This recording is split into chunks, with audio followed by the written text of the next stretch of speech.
dito. Hayaan mo akong magpaliwanag, please. Please. Oh, Bruce, ano nangyayari sa'yo? Teka po, ano ba ka?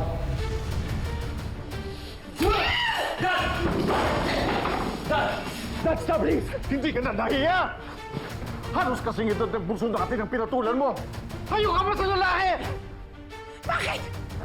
Nahiya ka ba sa sunod-sunod mong pambababae? Naisip mo ba yung nararamdaman ko nung pinagtataksilan mo ko? Iba yun yung lalaki ako eh! Pero wala akong sinineryoso sa kanila! Pero ikaw, ganong katagal mo ba rin iputan sa ulo? Dad! Tumigil na kayo! Tumigil na kayo! Ma! Pwede ba huwag kayo magsigawan? Wala kayong masasolve kung magsisigawan kayo! Ikaw ang nagtulak sa akin para magloko! Kung naging maayos kang asawa, hindi sana ako magkakaginto! Diyan ka magaling! Sa pagmamalinis! Pinilit ko, magbago dahil nakala ko mabuting asawa ka! Pero ginawa ko, Sylvia! Ginagawa ko! At hindi kita mapapatawad sa ginawa mo! Halika dito! Halika dito! Sandali! Sandali! Nasaktan ako! Ano? Mama ka na, Sylvia! Ano ba? What are you doing to me? Aray! Aray! Ano ba? Bilang mo na! Stop this! Oh my God! Dito ka! Dito ka!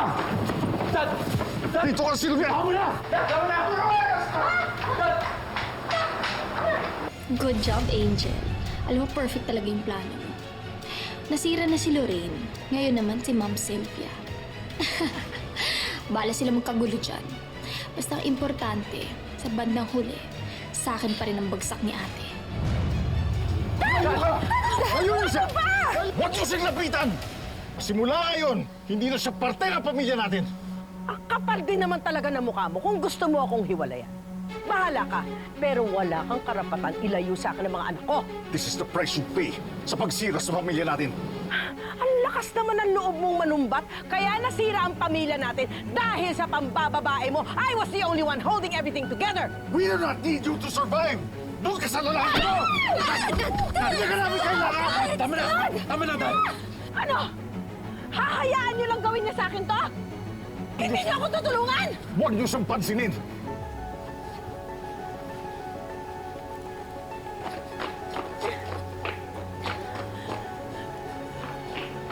Ikaw ang may kasalanan nito.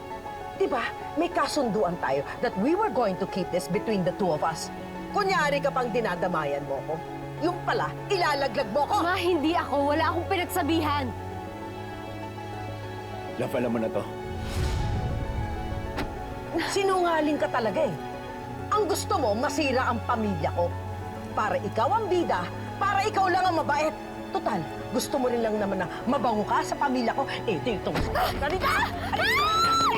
Stop! Stop! Bakit tumigil ka na? Hindi! Yan ang bagay sa'yo!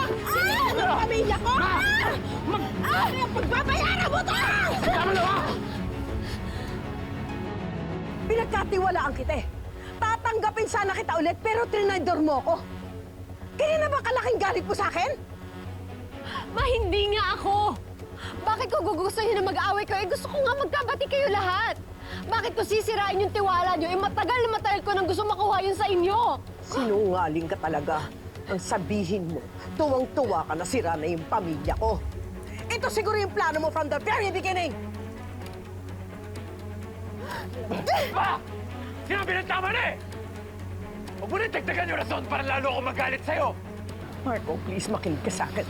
Marco! Marco! Marco! Marco!